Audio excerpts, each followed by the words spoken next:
Hello, and welcome to Part 1 of Seattle Humane's Foster Orientation. The purpose of today's presentation is to prepare you for becoming a foster parent with Seattle Humane. Today, we will discuss the purpose and importance of the foster program, as well as provide you with a general overview of how the program operates. As you are watching, please write down any questions, as Part 2 of the orientation will have a portion of time designated for answering questions. Seattle Humane's foster program is a huge part of our organization. Currently, Seattle Humane saves over 7,000 animals a year, and approximately 3,000 of those animals end up going to foster. With nearly half of our shelter population relying on foster care, it's easy to see why this work is so important. Foster homes allow us to expand our capacity beyond the shelter walls. For every new foster home we have, we're able to bring in another animal. So ultimately, the more foster parents we have, the more lives we can save. By choosing to volunteer as a foster parent, you are truly doing life-saving work. There are three main ways in which animals come to Seattle Humane: owner surrender, stray intake, and transfers in from other organizations. Most animals that enter the foster program are brought in as transfers. Seattle Humane is lucky to have access to resources that may not be available to our neighboring shelters, so we often take in the animals that need a little extra care. Our objective for every animal that enters the shelter system is to get them into their adoptive home as soon as possible. There are three main reasons as to why we operate with this goal in mind. The first being that the shelter system is inherently stressful on animals, so it is important we do everything we can to reduce it while they are in our care. The second reason is that when an animal moves through the system and is adopted, a new spot opens up for a transfer animal to come to us. Lastly, operating with length of stay in mind enables us to utilize our resources strategically, allowing us to give every animal the care that they need. It's important to keep in mind that the foster program is a life-saving operation. As a foster parent, it is your responsibility to follow your foster pet's appointment needs, communicate with the foster team, and be flexible. Most of our animals in foster require medical attention. Some animals may require weekly visits to our on-site veterinarian. Missing veterinary appointments can prolong an animal's length of stay, which prohibits a new animal from entering our system. Reflecting on your actions as a foster parent can be extremely beneficial. Ask yourself and the foster team, what can I do? How can I help?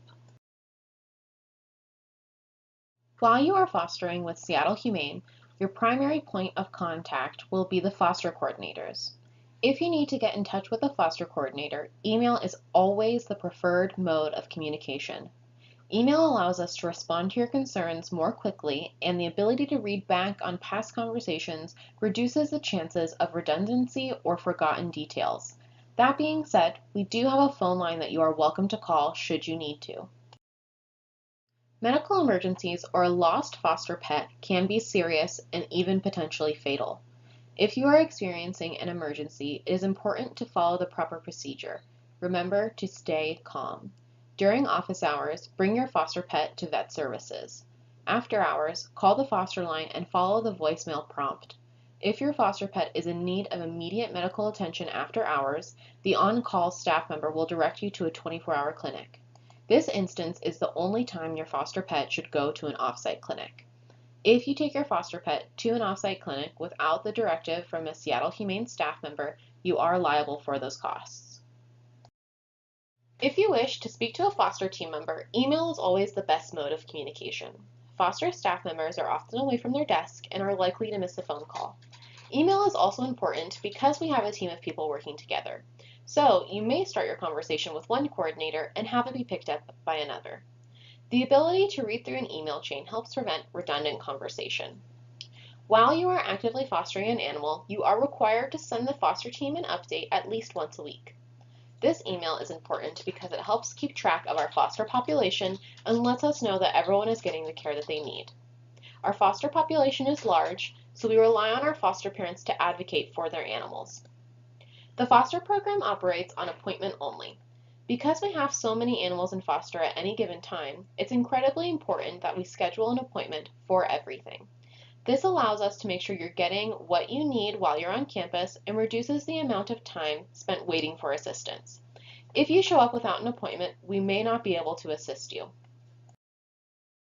We have a variety of animals needing foster for a number of different reasons, all requiring different amounts of time in foster. The types of animals needing care are neonatal puppies and kittens, also known as bottle babies, animals too young to spay and neuter or under 8 weeks, moms with nursing litters, cats with upper respiratory infection, dogs with kennel cough, animals receiving medical treatment, animals that are stressed on campus and need a break, under-socialized animals that need to learn how to trust humans, media animals that are being saved for a marketing event, and animals with a terminal illness requiring foster hospice care, also known as hospice care. The foster website is known as the Foster Program Hub. It contains the most up-to-date information regarding which animals need foster. It has links to supplemental materials regarding the basics of training, behavior, and medical needs. It also contains the foster report card, which is something you will be expected to fill out for every animal you foster. The report card is important for matching animals to appropriate homes based on the personalities learned in foster. This is your chance to share what you've learned about your foster pet with potential adopters. Foster requests will be sent out via email if we have an urgent need or if we are preparing for a large transfer that requires a great number of foster parents to pick up animals the same day they arrive. You are welcome to respond to these emails with who you are able to pick up, or send us an email if you see a foster pet on the website that you think would be a good fit for your home. You will be able to pick up your first foster pet as soon as you complete Part 2 of orientation. When you are interested in picking up a foster pet, email the foster team to pick a time that works best. When you express interest in an animal, we will go over any and all behavioral or medical needs they may have. Once we have gone over the information, we will determine together if they are a good fit for you. Most foster animals are stressed or are undergoing medical treatment, so we are unable to hold visits with them prior to you picking up. The only time you will meet a foster pet prior to bringing them home is if you are picking up a dog and you have a resident dog that needs to meet prior to the foster dog entering your home. Please inform us of time restrictions prior to pickup. After picking up your foster animal, you will receive a new foster welcome email. This email will contain any pertinent details about your foster pet, as well as when they are due for vaccines, deworming, or vet checks. You will want to star or save this email as it will be a useful reference throughout your foster time. It is critical for your safety and the safety of our pets that you provide appropriate travel accommodations to and from campus. During transportation, cats and small animals must stay in a travel crate or cage, and dogs must be kept separate from your resident dog and be safely secured. This can be accomplished by using a large travel crate. All necessary supplies to safely transport your animal can be supplied by Seattle Humane. Each foster animal requires supplies. We are able to provide most of these supplies should you need them. We will always provide a leash, collar with a Seattle Humane ID tag, and harness for dogs, as well as a transport carrier for cats. Let us know prior to picking up your first foster animal if you will need any of these supplies. A few key rules for your foster animals are as follows. Dogs must always be on leash when out of a fully fenced backyard. Foster dogs are not permitted to be outside unsupervised and must be kept indoors at night. Foster dogs are not permitted to go to dog parks. Cats, kittens, and small animals must remain indoors at all times. Cats, kittens, and small animals are not permitted to go outside on a leash and harness. Pet doors that lead to the outside must be closed when you have a foster animal. Please see your foster manual for examples on appropriate housing for your pet. It is critical that you remain in control of who is meeting your foster dog at all times. To best ensure this practice, follow the 10-5-3 rule. Foster dogs must remain 10 feet from other dogs, 5 feet from unknown children, and 3 feet from unknown adults. Foster dogs are not allowed to meet other dogs unless it is a dog that is a resident of your home. There is too much potential risk when it comes to meeting unknown dogs, children, and adults, such as different personalities which may cause conflict. The health of your foster dog could pose an issue to another dog, and vice versa, and the liability that comes with all of these variables. Foster pets should be given fresh food and water daily and should have a clean space to be housed in. While you are cleaning and feeding, review the areas and note any abnormalities, such as an untouched food bowl or diarrhea in the litter box. This helps to ensure that your foster pet is healthy. If you see anything abnormal, alert the foster team. It is important to disinfect your foster area in between animals. Oftentimes, a foster animal has an illness which could potentially spread to another foster through the environment. If you foster an animal that has an illness that is serious and easily spread, we will send you with the cleaner we use on campus, Excel. Excel is extremely effective in killing bacteria, but is expensive, so we are unable to send it to every foster home. All dogs over the age of 6 months receive a behavior assessment. This assessment gives us an idea of what type of home would be the best fit for the dog. It gives us child restrictions and information on how they do with other dogs. To see how they are with cats, we look at their history. Regardless of how they do on the test, it is important to remember that the guidelines are made based off of behavior we see on campus, which can differ from behavior seen in a home. It's vital you inform us of any behavior that is concerning. Some cats will have behavior assessments as well. These behavior notes can change once we gather more information from a foster home. Again, you should always alert the foster team if you are seeing a behavior that is concerning.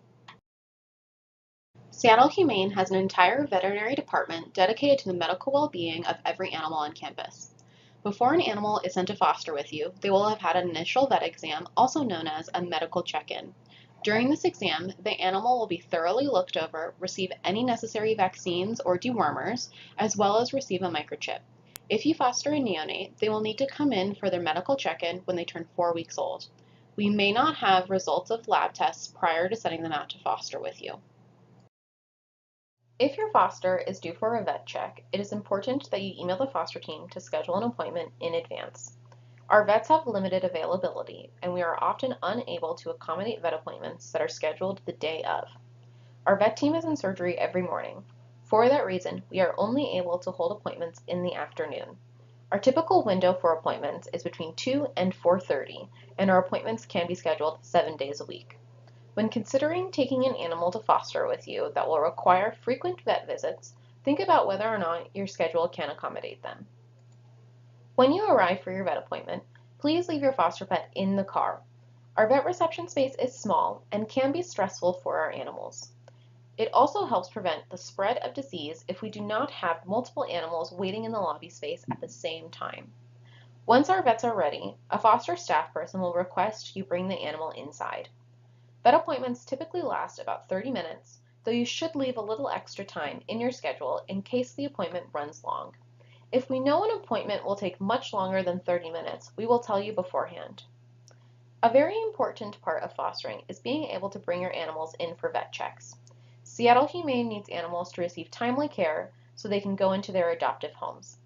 If you have a restrictive schedule, communicate that to us. There are some animals that need long-term foster with minimal appointments, but we do not always have those animals. Remember, an adopted animal is another life saved. During your time as a foster parent, you will likely end up with an animal that is in need of medication. These meds can come in different forms: oral, topical, transmucosal, and injectable. If you are unsure of how to administer or are not comfortable administering, let us know. We are happy to train you in the art of medicating, as it will be an extremely useful skill for you to have. It is important that you are mindful of when your foster animal is going to run out of meds. Oftentimes, we will have a recheck scheduled that coincides with the ending of the prescription, but that is not always the case. Discontinuing some medications can be dangerous, so alert foster if you are running low. Never discontinue a medication without confirmation from the vet staff or foster staff. Even if a foster animal is sent to you healthy, they may end up needing medical attention at some point. Be vigilant and note if you see any of these symptoms occurring in one of your foster pets. Sneezing alone does not necessarily warrant a visit to the vet, but sneezing, coughing, and lethargy will. Always email the foster team if you see any signs of illness. Sending an animal to foster isn't about making them perfect. It's about establishing a foundation for adoptive parents to work off of. Setting up animals for success is the main goal of a foster home, and it's up to all of us to have trust in our community of adopters to love the animals as much as we do. Every pet deserves the chance to have as many opportunities as possible to find an adoptive home, even if they are still in need of behavioral assistance or medical care. If an animal does poorly on campus, we can always send them to a foster home and advertise them on the website. That being said, their chances of being adopted are much higher if they are on campus. Returning your foster animal to campus can be hard for you to do, but it is necessary. The best chance of your foster being adopted is having them on the adoption floor where they can receive the most visibility. You can help your foster pet be adopted quickly into the best home for them by filling out a foster report card, bringing any medication or special food with them, and even making a flyer like Zoe's foster parents did. You will need to give us at least 3 days notice so we can ensure your foster animal has appropriate housing when they return. Ready for another foster pet at the time of drop-off? Let us know and we can have another ready for you.